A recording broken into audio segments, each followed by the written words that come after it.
China's Belt and Road Initiative, which we know that is BRI, किस तरह से security concerns को ध्यान में रखते हुए एक बड़ा मुद्दा अब हो गया है विथ रिस्पेक्ट टू जियोपॉलिटिकल, डेप्थ diplomacy, military expansion and cyber security? देखिए, चाइना का जो साइबर है इससे मैं थोड़ा डरता हूँ, ठीक है, पर इसका मैं बेल्ट और रोड पे इतना असर नहीं देखता हूँ। बेल्ट और रोड एक किस्म का हाथी की तरह है। मैं आई एक्सप्लेन दिस। हाथी जो होते थे दे आर द मोस्ट, एक रण के मैदान में घोड़ा जितना यूजफुल होता था इतना ही यूजलेस हाथी होता था, क्योंकि घोड़ा का क्या होता है कि आप जहां भी उसको जाने को बोलोगे वो जाएगा, जो करना है वो करेगा, कंट्रोलेबल कमोडिटी है वो। हाथी कंट्रोल ही नहीं हो सकता था। हाथी थोड़ा सा भी डर गया ना, मुड़ के भागेगा। इसीलिए आपने महावत का, माहुत जिसे कहते हैं, उसका जो घोड़े का बस एक घोड़े की नाल, चाबुक भी नहीं इस्तेमाल करना पड़ता है घोड़े के लिए टेक्निकली, आप देखोगे चाबुक नहीं इस्तेमाल करते थे, पैर से ऐसे थोड़ा थोड़ा मारते थे और फिर ऐसे ऐसे करो तो इस साइड जाना है, इस साइड जाना है। हाथी के जो महावत के हाथ में वो जो होता था वो किस लिए होता था कि जब हाथी पागल हो जाए, महावत एक हथौड़ा लेके उसके दिमाग पे ये मार देता था ताकि वो खुद अपने ट्रूप्स पे स्टैम्पीड ना कर दे। मोस्टली हाथियों के साथ ये होता था, क्योंकि अगर आपने हाथी से डील करना सीख लिया तो हाथी एक्चुअली उसी आर्मी के लिए ज्यादा लायबिलिटी बन जाता है। ये बेल्ट एंड रोड इनिशिएटिव है उसी की तरह, हाथी की तरह है। I am actually happy. मैं ठीक है, थोड़ा अलार्म तो हूँ। कंट्रीज तो डिपेंडेंट हो जाएंगी।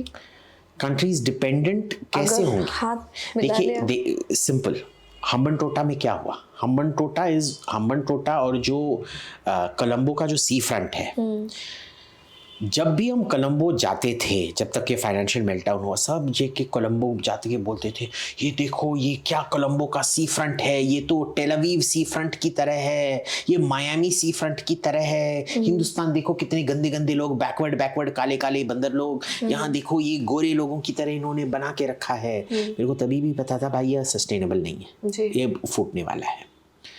एनीवे, इट डिडंट फूटोफाई फॉर द रीजंस जो हम एंटिसिपेट कर रहे थे, वो फूट गया क्योंकि इन्होंने वो बहुत सारे और भी मिस्टेक्स किए थे, डेट ट्रैप, और फिर वो ऑर्गेनिक फार्मिंग की ओर, फुल ऑर्गेनिक फार्मिंग की ओर भी चले गए। So Covid, full organic farming plus जितना डेट बर्डन था उसके वजह से श्रीलंका कोलैप्स हुआ। हम्बन टोटा अभी तक प्रॉफिट नहीं कर पाया है। तो आप किस पे डिपेंडेंट हो? जो गवादर पोर्ट बना है, कौन सा शिप आ रहा है उधर? कोई भी शिप नहीं आ रहा है। इतना आपने पोर्ट बना दिया, कौन आएगा उधर? जी भाई देखो, अगर मैंने दिल्ली के सेंटर में एक 5 स्टार होटल खोल दी, लोग आके उधर रहेंगे, ठीक है, it is not part of a chain और anything, but there are chance अच्छी है कि कई सारे लोग आके रह जाएंगे। पहले 10 साल के लिए मेरे को थोड़ा प्राइस कम रखना पड़ेगा, फिर भी प्रॉफिट मार्जिन आएगा, और उसके बाद मैं रात का फिर 10-15 हज़ार चार्ज कर सकता हूँ। जो इधर है, अगर मैं वही होटल जाके थार के रेगिस्तान के बीच में डालूं, भाई कौन उस होटल में रहने के लिए आएगा? ठीक है ना? So where you do what matters a lot. Gwadar port, Hambantota port इसकी तरह है। देखिए, एक पोर्ट तब तक नहीं चल सकता है जब तक उसका इकोनॉमिक हिंटरलैंड जो है, यानी कि जो मैन्युफैक्चरिंग और ट्रेड एक्टिविटीज उसके पास में कम से कम $80 बिलियन तक का होना चाहिए। क्योंकि आजकल क्या हुआ है कि बड़े बड़े जहाज जो हैं उनको हर जगह रोकने नहीं पड़ते हैं रिफ्यूल करने के लिए, वो सीधे चले जा पाते हैं। जब हम बच्चे थे 1970s में, दिल्ली से लंदन जाने तक का डायरेक्ट फ्लाइट नहीं होता था, पता है? दिल्ली से बहरीन जाना पड़ता था, बहरीन से रोम जाना पड़ता था, रोम से फिर लंदन जाना पड़ता था। हर जगह 2 घंटे का वेट होता था जहाँ रिफ्यूल होता था। बहरीन में 2 घंटे का होता था, लंदन में रोम में 2 घंटे का होता था। कई लोग अलग अलग रूट्स, कई एयरलाइंस अलग अलग रूट्स इस्तेमाल करते हैं। टुडे लंदन तो छोड़ो, हम डायरेक्ट सैन फ्रांसिस्को, वॉशिंगटन भी जा सकते हैं दिल्ली से। सेम थिंग शिप्स में भी हुआ है, उनको रोक के नहीं जाना पड़ रहा है, तो हर छोटे छोटे पोर्ट में रोकना नहीं पड़ रहा है। तो बिजनेस का नेचर ही चेंज हो गया, वो शिपिंग बिजनेस का।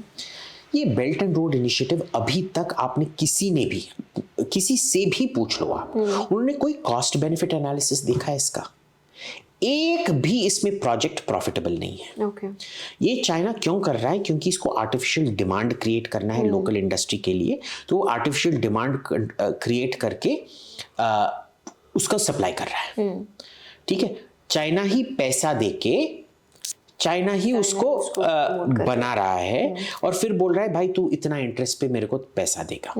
पर जब उससे कोई प्रॉफिट ही नहीं होगा तो वो बेचारा क्या इंटरेस्ट देगा तुम्हारे को? और फिर अगर कोलैप्स हो गया, जैसे श्रीलंका कोलैप्स हो गया, तो क्या करोगे? उसका जमीन जायदाद छीन लोगे क्या? सी, जमीन जायदाद डोमेस्टिकली चलता है। अगर मैं क्रेडिट डिफॉल्ट कर दिया, फिर मेरा घर ये हो गया, you can't go to another country and seize. तो ये होता नहीं है। अर्जेंटीना ने कितने बार डिफॉल्ट किया है? कोई भी क्रेडिटर ने उसका जमीन छीना है, कुछ छीना है? नहीं। तो चाइना बार बार गलती किए जा रहा है, खराब इन्वेस्टमेंट के बाद खराब इन्वेस्टमेंट किए जा रहे हैं। मैं बैठ के ताली बजा रहा हूं और इन्वेस्ट करो। मेरा इंडियन फेस बनाना चाहते हो चाइनीज लोगों भाइयों, अगर तुम मेरे को BRI का इंडियन फेस बनाना चाहते हो, मैं भी आके तुम्हारा इन्वेस्टमेंट फेस बनूंगा, क्योंकि मैं दिल से चाहता हूं कि आप जितना जल्दी क्रैश बर्न हो सकते हैं उसको मदद करने के लिए मैं जितना भी मदद कर सकता हूं। तो ये समझ लीजिए BRI का हिंदुस्तानी चेहरा, Abhijit Mita ji. Abhijit, face of belt and road India. Modi ji please belt and road कीजिए, थैंक यू। चलो 20 लाख निकालो। 20 लाख हर फोटो के लिए 20 लाख। चलो